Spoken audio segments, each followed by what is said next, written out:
반갑습니다. 김용민의 주식 랭킹입니다. 저희 주식 랭킹에서는 개인 투자자분들께서 증시 현 시점 반드시 주목하셔야 되는 내용과 그에 따른 수혜 종목군들을 자세하게 설명드리고 있습니다. 오늘 영상도 시청해 주셔서 정말 감사드리고요. 본격적으로 오늘의 영상 시청하시기 전에 영상 하단부에 있는 구독 버튼, 옆에 있는 좋아요 버튼 한 번씩만 누르고 시청해 주시면 정말 감사드리겠습니다. 저희 주식 랭킹 채널은 여러분들의 사랑으로 성장하는 유튜브 채널입니다. 여러분들의 넘치는 사랑에 빠르게 성장하고 있는 만큼 조금이라도 거기에 보답해 드리기 위해서 제가 직접 투자에 도움이 될 수 있는 리포트를 만들어 왔습니다. 반도체부터 AI까지 여러분들께서 앞으로의 시장에서 주식 투자를 하실 때 반드시 아셔야 되는 내용들을 정리한 리포트니까 해당 리포트 꼭 확인하시길 바라겠고요. 해당 리포트 말고 여러분들께 다양한 정보들 제공해 드리고 있으니까 해당 내용들 꼭 체크하시길 바라겠습니다. 자, 그러면 본격적으로 여러분들께서 지금 현 시점 반드시 주목하셔야 되는 기업이 어떤 기업인지, 그리고 왜 이 기업에 대한 투자가 필요한지에 대해서 자세하게 말씀을 드리도록 하겠습니다.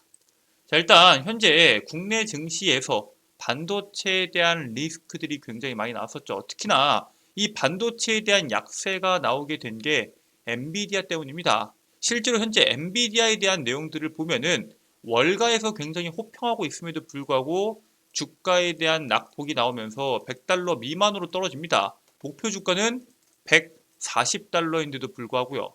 월가에서는 엔비디아를 비롯한 일부 반도체 종목에 대한 매수 기회로 삼아야 된다라고 실제로 언급하게 됩니다. 그 이유는 엔비디아 같은 경우에는 AI 가속기 분야에서는 여전히 가장 강력한 업체이며 다가오는 10월 출시될 블랙엘 아키텍처의 강력한 순풍으로 수요가 공급을 초과할 것이다. 그리고 그에 따른 실적이 내년까지 이어질 것이다 라고 보고 있습니다. 차세대 AI 블랙엘에 대한 출시가 3개월 지연된 건 맞습니다. 하지만 엔비디아는 하반기에 차반기 차세대 블랙엘 칩 생산을 순조롭게 진행할 예정이다 라고 실제로 언급을 했기 때문에 이 블랙엘에 대한 기대감이 완전히 사라진 것은 아니다라고 보시는 게 맞을 것 같고요. 실제로 미국 빅테크 기업들에 대한 AI 투자가 줄어든다면은 엔비디아에 대한 약세, 그리고 국내 반도체 기업들에 대한 약세까지 연결이 될 수 있지만 실제로 오히려 투자가 확대되고 있는 상황입니다. 즉 실제로 빅테크 기업들 중에서 우리는 AI로 끝장을 봐야겠다라고 하는 대규모 공룡 기업들 같은 경우에는 투자를 늘리고 돈이 부족한 기업들 같은 경우에는 AI에 대한 투자를 줄이고 있습니다. 하지만 이런 빅테크 기업들에 대한 투자가 사실상 AI 투자의 절반 이상을 차지하고 있기 때문에 우리는 AI 거품론이 아니라 앞으로의 시장에서 AI에 대한 투자가 더욱더 공격적으로 나올 것이고 반도체에 대한 투자도 지금보다 더 커질 것이라는 사실에 대해서 주목하실 필요가 있습니다. 실제로 우려와는 다른 AI 투자들이 실제로 눈에 보이고 있습니다. 대표적으로 우리가 AI 투자를 한다고 하면은 가장 먼저 생각나는 게 뭐가 있죠? 바로 3나노, 5나노 반도체입니다. 실제로 세계 최대 파운드리 회사인 TSMC가 자사의 주력 제품인 3나노와 5나노 제품에 대한 가격을 8%나 인상을 시켜버립니다. AI 선두주자인 엔비디아를 비롯해서 애플, 퀄컴, 브로드컴 등 글로벌 빅테크 기업들 대다수가 TSMC의 고객사인데 현재 TSMC가 공장을 100%로 돌리고 있습니다. 만약에 AI 반도체에 대한 수요가 줄어들면서 사람들이 찾지 않는다면 공장이 100% 가동할 필요가 없는데 100% 가동함에도 불구하고 공급에 대한 부족을 겪고 있는 만큼 고객사들이 사실상 TSMC에 대한 반도체를 대체할 공급선을 찾을 수가 없다라고 판단을 했고요. 그에 따른 가격 인상을 진행을 했는데 고객사들도 그 가격 인상에 동의를 했습니다. TSMC의 이번 가격 인상으로 장기적으로 안정적인 매출 총이익률과 전략적 위치를 계속 유지할 수 있을 것이다 라는 전망들이 나오고 있는데 이처럼 AI 거품론에 대한 내용들이 나오고 있지만 실제로 AI 반도체에 대한 투자는 여전히 강력하다라는 사실에 대해서 주목하셔야 됩니다. 그리고 최근에 금리 인하에 대한 내용들이 나오면서 제약바이오가 주목을 받았는데 사실 금리 인하가 진행이 됐을 때 제약바이오만큼이나 제조업에 대한 주가 상승률도 굉장히 높게 나옵니다. 제조업도 투자에 대한 비중이 워낙 높기 때문에 그에 따른 수혜를 많이 보는데 9월 금리 인하가 거의 확정시가 되어가고 있는 가운데 금리 인하와 맞물려서 제조업 투자가 더욱더 늘어날 것으로 전망이 되고 있습니다. AI 산업의 발전 당연히 이것도 중요하지만 미중 갈등에 대한 수혜까지 더해지면서 반도체뿐만 아니라 전력 설비 등에 대한 성장까지 우리가 주목해 볼 필요가 있고요. 미국이 지금 제조업에 대해서 굉장히 투자를 늘리고 있습니다. 원래 미국은 소비를 이용해서 국가에 대한 엄청난 GDP가 성장을 했는데 사실 이 제조업에 대한 투자가 올바르다 올바르지 않다는 나중에 우리가 결과를 보고 알 수 있는 거고 현재는 제조업에 대한 투자를 굉장히 늘리고 있는 게 맞습니다. 그렇기 때문에 금리 인하가 화랑의 기폭제가 될 것이다 라는 해석들까지 나오고 있습니다. AI 거품론이 현재 사그라들고 있고 빅테크 기업들의 AI 투자가 확대되고 있는 지금 전력 수요를 해결하기 위한 움직임이 굉장히 많이 나오고 있는데 우리가 지금부터는 전력 설비에 대한 내용들을 좀 더 주목해 볼 필요가 있다라고 말씀을 드립니다. 일단 글로벌 디지털 인프라 기업인 디지털 브릿지의 CEO가 과거에 이런 말을 했습니다. 5년 뒤에는 전력이 부족할 것이다 라고 이야기합니다. 그런데 실제로 최근에는 5년 뒤가 아니다. 내가 틀렸다. 내년에 당장 전력이 고갈될 수 있다라고 이야기합니다. 원래 우리가 네이버, 구글 같이 온라인에 검색을 한번 할 때마다 평균적으로 전력이 0.3W시가 필요했습니다. 근데 챗 GPT 같은 경우에는 10배 수준인 2.9W시가 소모가 되고요. 한 발 더 나가서 지금은 우리가 이미지도 만들고 영상도 만드는데 그런 AI 자체가 일반적인 검색이 아니라 챗 GPT, 텍스트 AI 대비해서 전력 소모량이 무려 40배에서 60배 수준입니다. 지금 온디바이스 AI에 대한 내용들이 나오고 있지만 사실 온디바이스 AI로 클라우드에 들리지 않고 AI를 활용하는 것은 시간이 좀 걸릴 수 있다라는 평가들이 나오고 있기 때문에 스마트폰에 AI가 탑재가 되면서 전력 사용량이 훨씬 더 급증하고 있는 상황인데 이러한 전력을 자체적으로 지금 가지고 있는 전력망으로는 해소가 안 된다는 게 문제입니다. 실제로 대만 내히우 과학단지에서 지난 6월에 1시간이 넘게 대규모 정전이 일어났는데 여기에는 우리가 알고 있는 엔비디아나 혹은 폭스콘, 애플의 대표 제조업이죠.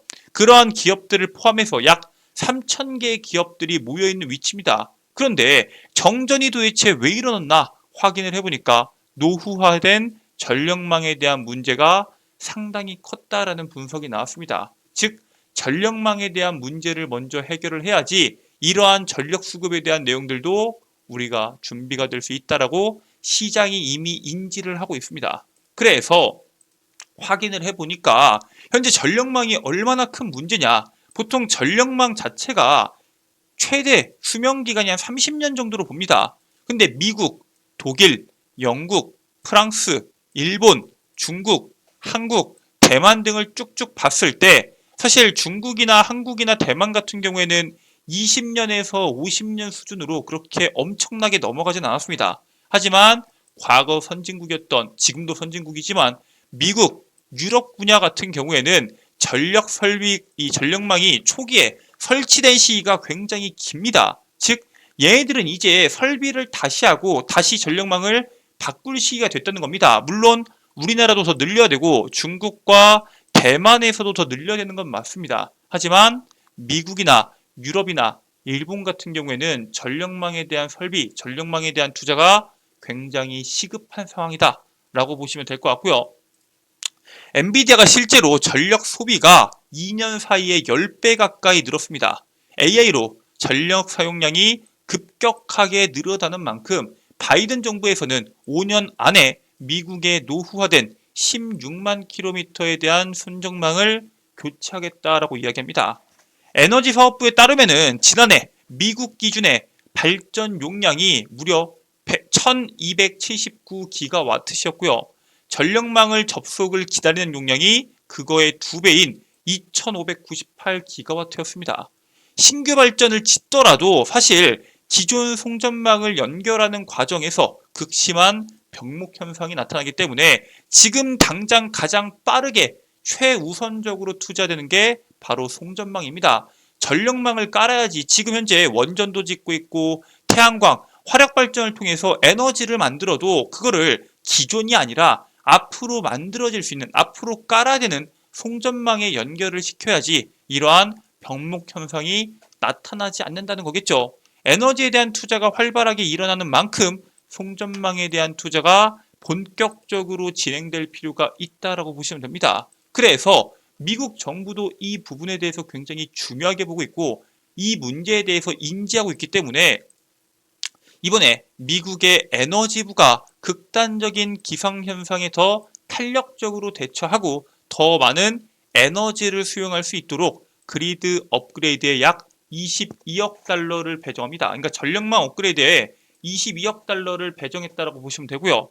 행정부는 에너지부의 자금을 약 18개 주에 걸쳐서 8개의 전력망을 업그레이드 프로젝트 지원하기 위해서 민간 부분 자금 조달에 추가하게 됩니다. 그래서 실제로 600마일 이상의 새로운 송전선을 건설을 할 예정이고요. 기존에 노후화된 것들 약 400마일의 기존 송전선로를 업그레이드하겠다라는 계획을 가지고 있습니다. 그동안 전송 인프라 투자를 미뤄왔던 것이 사실이고요. 그에 따른 노후화된 문제들이 지금 터지고 있습니다. 왜? AI에 대한 활용도가 올라가고 있고 그에 따른 전력 사용량이 늘어나고 있기 때문이겠죠. 즉 노후화 및 AI에 대한 확산, 에너지 투자에 따른 필수 투자 분야로 현재 전력망이 주목을 받고 있는 겁니다. 당연히 그에 따른 여파가 이미 국내에서는 주목을 받았죠. 실제로 상반기 기준에서 한국 K의 전선, 변압기 수출액이 최근 10년 내에 가장 최고 높은 수치를 기록하게 됩니다. 엄청나게 팔리고 있는 겁니다. 우리나라에 대한 전력망 기술, 전선, 변압기에 대한 기술 자체가 해외에서도 인정받고 있다고 보시면 되고요. 전력기기에 대한 수명이 최대 30여 년이지만 교체 시기를 넘긴 국가들이 현재 아까 봤듯이 미국, 유럽, 일본, 사실 한국이랑 대만, 중국까지도 전력망에 대한 투자가 필요한 시기입니다. 그래서 하반기를 넘어서 2025년도까지 수요가 계속적으로 나올 것이다 라고 보고 있고요.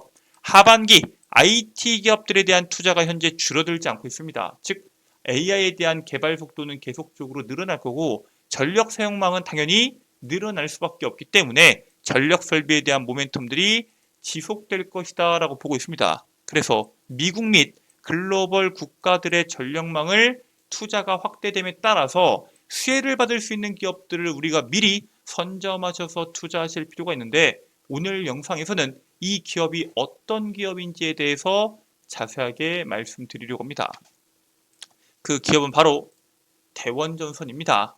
대원전선이 뭐하는 기업이냐? 전력 그리고 통신 케이블을 주력으로 각종 전선류를 생산하는 기업이 바로 대원전선입니다. 얘가 미국이랑 무슨 상관이 있냐? 이미 미국의 여러 전력청에다가 샘플을 제공한 상태로 테스트가 진행 중입니다. 즉 미국발 실적 자체가 굉장히 높게까지 나올 수 있는 시장의 핵심적인 수혜주다라고 보시면 될 것 같고요. 현재 국내 및 해외 전력망 투자가 활발하게 진행이 되고 있기 때문에 그에 따른 수혜를 강하게 볼 수 있는 종목입니다. 얘가 이제 한국전력이나 이런 국내에서도 대표적인 전력 기업과도 직접적인 계약을 진행하고 거래를 하고 있는 기업인 만큼 앞으로 국내에서도 전력망에 대한 내용들이 계속적으로 나올 겁니다. 실적에 대한 성장이 굉장히 크게까지 나올 수 있는 기업이다 라고 보시면 될 것 같습니다. 자, 이렇게 여러분들께서 증시 현 시점 주목하셔야 되는 이슈와 증시가 폭락하셨을 때 주목해야 되는 기업이 어떤 기업이 있는지 설명을 드렸는데 해당 내용 말고도 여러분들께서 주목하셔야 되는 내용이 있다 말씀을 드렸죠. 반도체부터 AI까지 여러분들께서 주목하셔야 되는 시장의 내용을 제가 리포트로 만들어서 여러분들께 제공해 드린다 라고 말씀을 드렸습니다. 지금부터 해당 리포트 여러분들께서 다운로드 받는 방법에 대해서 설명을 드리겠습니다. 자, 일단 여러분들 핸드폰 보시면은 아이폰을 이용하시는 분들께서는 앱스토어, 갤럭시를 이용하시는 분들께서는 구글 플레이나 플레이 스토어를 이용하셔서 김용민의 급등 시그널 어플리케이션을 다운로드 받으실 수 있습니다. 그래서 구글 플레이 기준에서 김용민의 급등 시그널을 검색하시면 되는데, 이게 급등 시그널이 있고 김용민의 급등 시그널이 있습니다. 반드시 급등 시그널이 아닌 김용민의 급등 시그널이 맞는지 확인하시고 설치하시길 바라겠습니다. 기존에 급등 시그널 다운로드를 받으신 분들께서는 어플리케이션 삭제 후 김용민의 급등 시그널로 다시 재다운로드 진행해 주시면 됩니다. 자, 어플리케이션 설치까지 끝내셨으면은 어플리케이션을 작동해 주시면 되는데, 이런 식으로 어플리케이션이 열릴 겁니다. 우측 상단에 로그인 버튼, 회원 가입 버튼 누르고요. 이용 약관까지 동의한 상태로 가입하기 버튼을 누르게 되시면은 여기에 몇 가지 정보를 적으라고 나옵니다. 이메일, 여러분들의 아이디가 될 거고요. 비밀번호와 비밀번호 확인 적으시고 이름까지만 적으시면 가입하기가 끝이 납니다. 뭐 전화번호나 생년월일, 주민등록번호와 같은 민감한 개인정보 적지 않아도 되니까 여러분들의 개인정보 걱정 없이 해당 어플리케이션 이용하실 수 있다라고 말씀을 드리고요. 여러분들께서 어플리케이션 로그인까지 끝내셨으면은 하단부에 김용민의 극비 자료집이 있을 겁니다. 해당 자료집을 클릭하게 되면은 방금 보셨던 반도체와 AI에 대한 핵심 정리집을 한눈에 보실 수 있도록 제가 업로드를 진행해 놨고요. 해당 자료집 다운로드 받아서 보고 싶다 하시는 분들은 스크롤 쭉 내리시면은 제가 2024년도 하반기 핵심 자료집을 PDF 파일로 다운로드 받으실 수 있도록 업로드를 해놨습니다. 100% 무료고요. 평생 연구 소장이 가능한 자료집인 만큼 해당 자료집 꼭 다운로드 받으셔서 투자에 참고하시길 바라겠습니다. 자, 이렇게 여러분들께서 어플리케이션 내에서 자료집을 다운로드 받는 방법에 대해서 설명을 드렸는데, 해당 내용 말고도 이용할 수 있는 컨텐츠가 더 있습니다. 우선은 급등 추천주 컨텐츠가 있는데, 여러분들께서 나는 단기 매매가 성향에 맞다 하시는 분들께서는 해당 컨텐츠를 꼭 확인하시길 바라겠습니다. 단기간의 시세가 나올 수 있는 단기 급등주부터 투자 전략, 매매 전략까지 함께 공유해 드리고 있고요. 그 옆에 장전 급등 뉴스가 있는데, 매일 나오는 시장의 뉴스들 중에서 오늘 당장 주목해야 되는 뉴스와 그에 따른 관련주를 직접 정리해서 8시 30분 이전에 업로드 해드리고 있습니다. 즉, 오늘 시장에서 어떤 이슈를 주목해야 될지 모르겠다 하시는 분들께서는 장전 급등 뉴스를 꼭 확인하시길 바라겠고요. 그 밑에 급등주 분석이 있습니다. 매일 나오는 시장의 급등주들, 왜 급등했는지, 그에 따른 관련주는 뭐가 있는지를 정리해서 제가 직접 업로드를 하고 있습니다. 여기 있는 모든 내용들 100% 무료고요. 평생 무료로 여러분들께 제공되는 컨텐츠인 만큼 해당 컨텐츠 꼭 확인하시길 바라겠습니다. 그리고 장중에 나는 실시간으로 종목이 어떤 이슈가 있는지 모르겠고 어떤 종목을 주목해야 될지 모르겠다 하시는 분들께서는 제가 직접 운영하는 텔레그램 방을 이용해 주시길 바라겠습니다. 여기 보시면은 더보기란을 누르셨을 때 장중 텔레그램 방을 입장하는 방법에 대해서 제가 여러분들께 공유해 드리고 있고요. 그거 아니더라도 댓글 맨 위에 제가 텔레그램에 대해서 여러분들께서 로그인 하실 수 있도록 제가 직접 링크를 달아놨습니다. 해당 텔레그램 꼭 입장하셔서 필요한 정보들 어떤 게 있는지 확인하시고 여러분들 투자에 참고하시길 바라겠습니다. 자, 오늘 준비된 내용은 여기까지입니다. 오늘 영상 끝까지 시청해 주셔서 감사드리고요. 오늘 영상 여러분들께 유익하셨다면 영상 종료하시기 전에 구독과 좋아요 버튼 한 번씩만 부탁드리도록 하겠습니다. 전 다음 영상에서 여러분들께 더 도움되는 내용으로 돌아오도록 하겠습니다. 끝까지 시청해 주셔서 감사합니다.